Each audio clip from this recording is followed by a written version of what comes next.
I love what you said about wanting to entertain audiences, critics saying Disney's too woke, but you're just putting out storytelling. We are. Look, I don't really like the term woke because I think it's an umbrella term that I'm not 100% sure I even know what it means, and one could argue that sometimes it's used too liberally. That said, our primary purpose is to entertain, and where we can entertain responsibly, obviously we try to do that. We try to have a positive impact on the world, but the first thing we need to do is entertain. I love what you said about. Well, that's pretty interesting because of the fact that all you put out there is, well, a lot of woke content. So welcome back to Views to Thieves, Jennifer News. This is Jerome Hughes. And the story of the hour, well, Bob Iger claims that the people out there actually got the definition of woke wrong. He doesn't even like the term used because he says it's been used as an umbrella term and everything. So let's go ahead and get right into this. So as y'all can see, he was asked the question about what he think about the word being used by those who are critics of different films and shows and everything. And that's basically the response that he put out there. And you know what? There's been a lot of chatter online about Disney taking a new path about now that Bob Iger is, well, he's still in charge and stuff. But people are saying that Disney is actually starting to sprinkle more woke stuff or less woke stuff and everything. That's all the social justice and inclusivity themes that they have right there, right down to his movies and TV shows. Now, apparently, what's the big deal? Well, it's about whether the Disney classics we all know and love are going to change because of this. And are they going to look different, feel different? It's got folks wondering how much of these new ideas are going to be, woven into the stories we grew up with. Now, first and foremost, Bob Iger has recently stated after, the shareholders call that this is going to focus more on entertainment and less about messaging, not about messaging anymore. There's been, different news articles and news pieces out there stating that this is going to no longer be woke. Okay. And as y'all know me, I don't believe them one bit. But Bob Iger is out here saying that the Disney isn't trying to jump on the woke train itself. However, if you talk to the average moviegoer or diehard Disney fans, they're starting to notice a pretty big change in the way Disney movies are being made these days. And it feels good and everything with magical storytelling that Disney was famous for is getting pushed aside. But instead, the new focus, according to them, is that making sure every movie or TV is, not carrying some sort of political or social message, only to find out they're actually carrying a social or political message. Now, it's all also about not just about adding a variety of characters within itself is a good thing, but it's about how it's being done. It seems like there's a checklist Disney is following the ESG scores where each project has to promote certain values or themes to prove how inclusive they are. And it might sound good, but in practice, it often doesn't blend well with the stories itself, and the fans have caught on to it. Okay.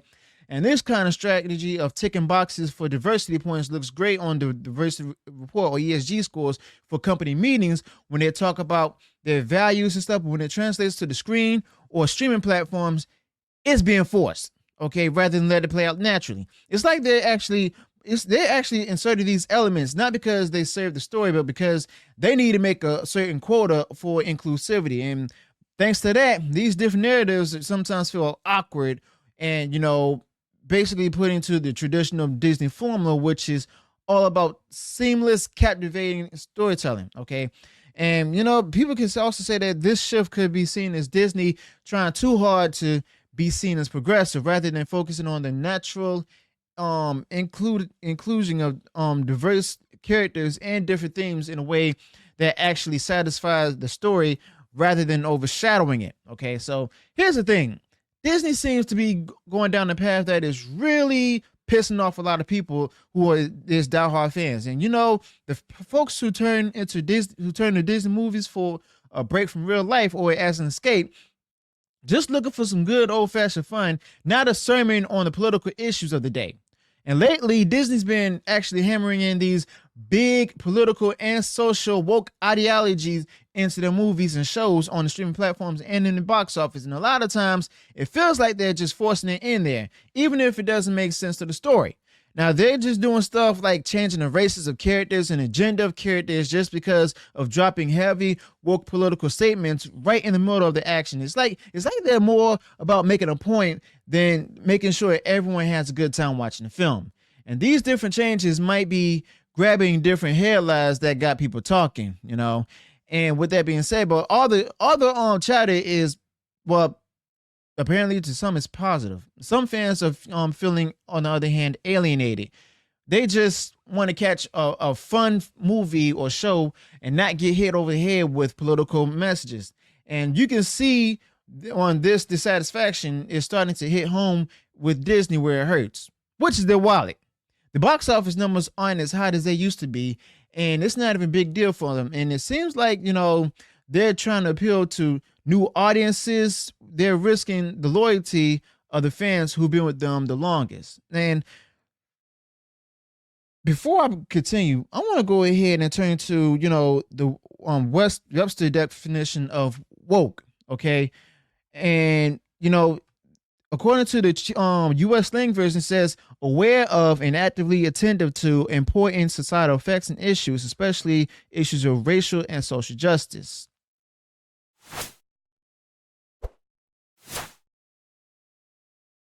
Who got the definition of woke wrong? I mean, that's basically describing 99% of what Disney's put out there in recent years. Okay? And the fact of the matter is, Bob is actually gaslighting people out here, telling them that they got the wrong idea of what woke is, the wrong definition of it. But in reality, he's actually trying to look over the shareholders and stuff and trying to say there's no woke elements in this. They don't know what they're talking about, only to find out there's a lot of woke stuff in the movies and the shows that he's putting out there. And you know what? A lot of people like myself are worried about the direction that Disney's heading with all this woke culture stuff, but I'm not surprised. And if they keep going on this road, they're just going to be not just risking a bit of money in the short term, but they could seriously tarnish their reputation and the magical legacy that they built over decades. Instead, Bob Iger is focusing on his own decade, his own legacy, rather than the legacy of the company. And movies and shows are basically fantastic for tackling big social issues, and they can open your eyes to and make us think. But when every single plot starts to feel like you're being preached about politics, it can really weigh you down, and me down as well, and turn us all off. Then again, this has been happening for years under Bob Iger, where we're witnessing that it may not change. Of course not. And you got to ask, we got to ask ourselves, to be honest. I'm not going to say you, I'm going to say us, because I'm including this. Can Disney strike a better balance here? Nope. Is there a way for them to weave in stories about different kinds of people and viewpoints in a way that adds to the story instead of swamping it? Can they make their films and series rich and diverse without losing sight of storytelling that made them loved in the first place? Well, they can. They're just not willing to. And that's the problem. But people are really talking about how Disney and other shows are trying to include all kinds of different people and tackling big social issues. It's like they're trying to show that everyone matters and deal with real world problems. But at the same time, they've got to make sure they keep the shows fun and interesting because that's what they're really there for, to entertain us. They got to find the right mix, apparently, of being relevant and keeping things engaging without actually losing the core audiences, as well as losing the identity which makes them special. And this is super important because if they want to go ahead and stay popular and keep everyone loving what they do, even as times change and new ideas keep coming up. All right. But I guarantee you all, Bob Iger is failing. He's not only failing the company, he's also failing us. Well, he's already failed us. But the fact of the matter is, more people are starting to wake up to the fact that he's putting political messaging in entertainment.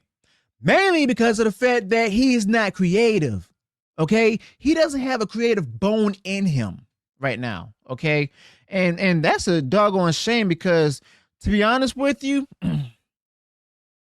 like that interview really made me laugh. And, you know, Bob Iger, he basically gives the same term, the response to the same response to the term of woke in another interview that was reported by Variety and everything. We talked about how, you know, the company's not woke and stuff. And then he's also going on saying that he previously stated that people don't even know what woke means. So this is the first time he's said it.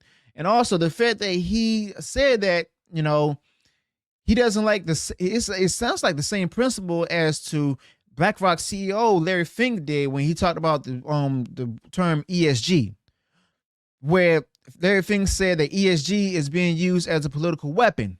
Bob Iger said the same thing about woke. So basically, he's going based on the whole CEO PR stunt and everything, where the response to tough questions and all of that, where he doesn't want to use the term because of the fact that it's not defined in a way that he feels is right. Even though I just showed you all the actual definition of it that's being used as U.S. slang. Okay. So let me know your thoughts about this in the comments below. Also, be sure to include any additional details or thoughts you might have on this particular topic. What do you think about Bob Iger said? How you feel about that? What's your thoughts about that? What kind of response would you give Bob Iger if he was in front of you right now? Let me know. Share that with me in the comments below. Also, smash the like button, share far wide across social media. And if you haven't done so already and you enjoyed all the content I put out there, go ahead, subscribe to the channel. Click the bell notification so that way you notify future uploads and updates. Until then, peace.